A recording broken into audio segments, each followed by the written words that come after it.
Hello everyone. Today we talk about how to fix the app of Ewa. Here we go to settings. Then we click on apps. After that we search the app Ewa and then we click. Then we'll on for stop. After that we go to storage. Then we click on clear cache.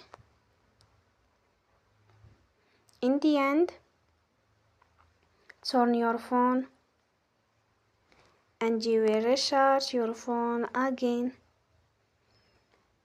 Don't forget to support us by like and subscribe. See you next time and thank you for watching.